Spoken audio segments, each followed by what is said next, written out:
Mahmuda Habiba BNP বলছে নারীর উচ্চশিক্ষা ও ক্যারিয়ার ঝুঁকিমুক্ত করতে বিশ্ববিদ্যালয় ও কর্মক্ষেত্রে ডে কেয়ার সেন্টার স্থাপন করে দিবে। 2034 সালের মধ্যে যে $1 ট্রিলিয়ন অর্থনীতি গড়ে তোলা হবে সেখানে প্রতিটি নাগরিক বিশেষ করে নারী গর্বের সাথে দেশের প্রবৃদ্ধিতে অবদান রাখবে।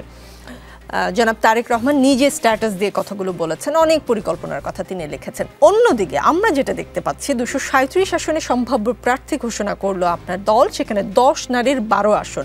বেগম খালেদা জিয়াকে যদি হিসাব থেকে বাদ দিই মাত্র 9 জন নারীকে নমিনেশন দিয়েছে বিএনপি, যেটা 3% সামান্য কিছু বেশি, 5% হয়নি আসলে। মানে নারী গর্বের সাথে বিএনপিতেই অবদান রাখতে পারছে না, গোটা দেশের $1 ট্রিলিয়ন অর্থনীতিতে ক্ষমতায় আসলে বিএনপিতে কিভাবে মানে অবদান রাখবে নারী?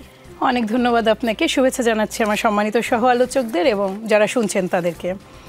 দেখুন, যেটা আমাদের পরিকল্পনা $1 ট্রিলিয়ন ইকোনমির, সেটা খুবই বাস্তবসম্মত একটা পরিকল্পনা এবং সেই পরিকল্পনা কোনোদিনই মানে বাস্তবতার মুখ দেখবে না যদি আমরা 50.47% মানে নারীদেরকে মাইনাস করে রাখি।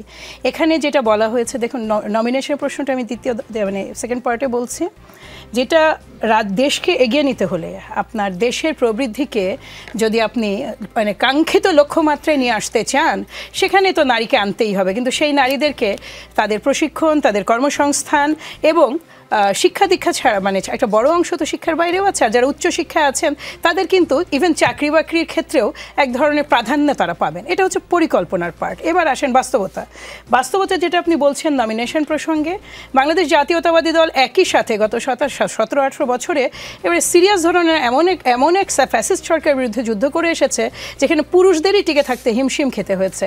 এখানে নারীদের রাজনীতিতে অংশ নেওয়া বা তাদের সংখ্যা যতখানি বাড়ান স্বাভাবিক মানে রাজনৈতিক পরিবেশে বেড়ে ওঠার সুযোগ ছিল, সেটা হয়নি। কিন্তু তারপরেও কিছু নারী তো আছেন যারা টিকেছিলেন।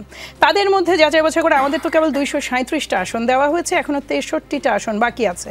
একটা জেন্টলম্যানস এগ্রিমেন্ট আমাদের আছে 5%, আমরা কিন্তু এর বেশি বলতে যাইনি বাস্তবতার নিরিখেই।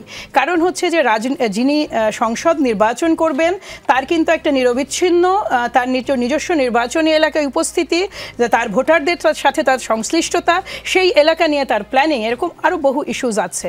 এই ইস্যুগুলোতে এইসব ইস্যুসে বিএনপির নারীরা পিছিয়ে আছে। যেহেতু ওভারঅল রাজনীতিতে শুধু বিএনপি নয় বা প্রতিটা বিরোধী রাজনৈতিক দলে পুরুষদেরই যেখানে টিকে থাকাটা মুশকিল হয়েছে, সেখানে নারীরা তো সেভাবে ঢুকতে মানে রাজনীতিতে নতুন করে প্রবেশ করতে পারেননি।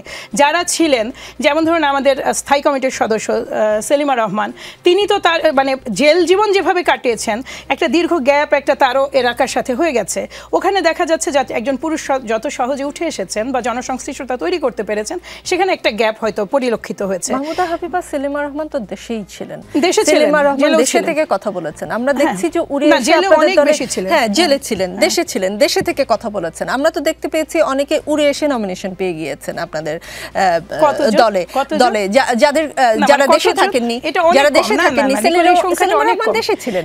মানে এই সংখ্যাটা অনেক কম নিকল, যেটা আপনি বলছেন উড়ে এসে পেয়েছেন। আপনাকে সেটাও বলি, বহু মানুষ কিন্তু থাকতে পারেননি, যাদের সুযোগ ছিল তারা বেরিয়েছেন, আমাদের সুযোগ ছিল না। আমি নিজেও কিন্তু একজন প্রার্থী এবং আমার প্রার্থিতার পরেও ওখানে কিন্তু আরো 4-5 জন ছিলেন যারা সরাসরি একইভাবে ত্যাগ করেছেন, একইভাবে জেল খেটেছেন, একইভাবে এলাকাতেও থাকার চেষ্টা করেছেন। একটা বড় দল যখন নমিনেশন দেয় নানা যাচাই বাছাই থাকে, কিন্তু 63টা বাকি যে 63টা আসন আছে সবগুলো তো শরিকদের নয় নিকল, আমাদের 5% হবে নারীদের ক্ষেত্রে।